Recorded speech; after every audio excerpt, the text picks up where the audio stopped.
Well, look who's crawled out of the gaming gutter after a dodgy launch week. Kerbal Space Program 2, the sequel that was more bug-ridden than a flea market and about as coherent as a drunken pub rant. But lo and behold, 9 months later, they've dropped a science update big enough to make Neil Armstrong himself raise an eyebrow. I dusted off the old rocket boots and decided to give it another look to see if they've pulled this game out of the black hole that it was sinking into. So pop the kettle on, grab yourself a cuppa, and let's blast off into the great unknown, or as I like to call it, let's dive deep into Uranus.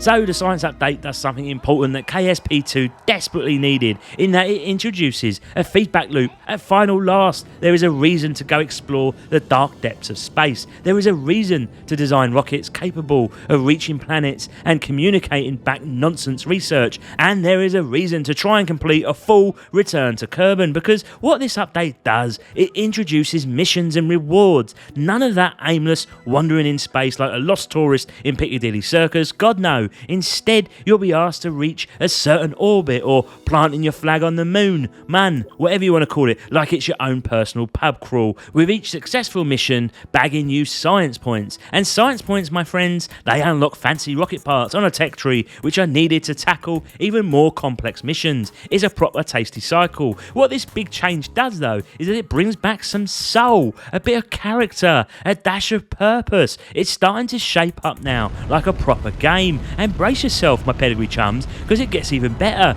Back in the day, this game crawled around like a two-legged spider, judders, choppy frames, and some disastrous optimization that you wondered what planet it was made on. But hold on to your flat caps, because that's all in the past. I was gobsmacked to find myself playing this at full settings, 4K resolution, and getting some very respectable frame rates to boot. And when it all works as intended, it all looks rather beautiful. Now, I ain't tested this yet with big complex ships, but compared to day one, it's like the difference between a Coors Light, aka piss water, or a full-on San Miguel. I do have a bone though to pick with those re-entry graphics though. For me, I don't know, they just look a little bit like they're downgrading particles on purpose for optimization purposes, making it all a bit too cartoonish for my liking, almost cel-shaded, and they just seem off with the rest of the art style. But toss in that cracking soundtrack that stirs something in your pants, especially when light crests over Kerbal's horizon and you've got yourself something that finally resembles a game. The wonderful tutorials are still kicking along nicely too, explaining space concepts like you're having a chinwag at the local. You see how thematically it all now ties together,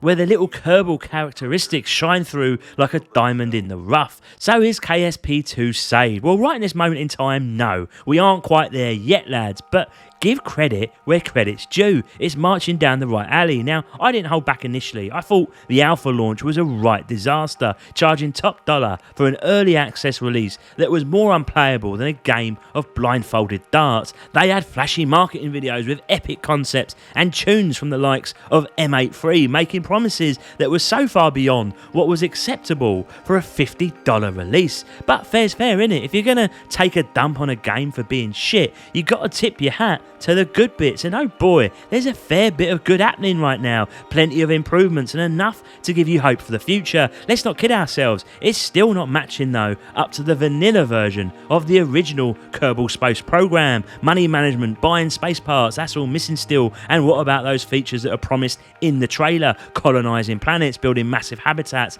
That's the kind of stuff that would have us creaming our trousers straight into 2024. However, the most urgent need is not new additional features, but rather fixing the game-breaking bugs. It's stifling so much enjoyment for so many people, where planning an epic space odyssey suddenly ends in tears because of some nonsensical bug crashing your ship. And here's the biggest fear of all. That trailer that you're seeing right now is older than your granddad's favourite pair of suspenders. It's 5 bloody years, mate, since they teased us with this trailer. So yes, we got KSP2 in front of us now, but it's more like a distant star than a proper sun. So let's call this science update what it is. It's a last-minute resuscitation to keep this franchise from kicking the bucket. Without it, KSP2 could have been 6 feet under by now. And yet, this is another lesson for developers, because if it released in early access in this state and they had waited just 1 year, they may have found the goodwill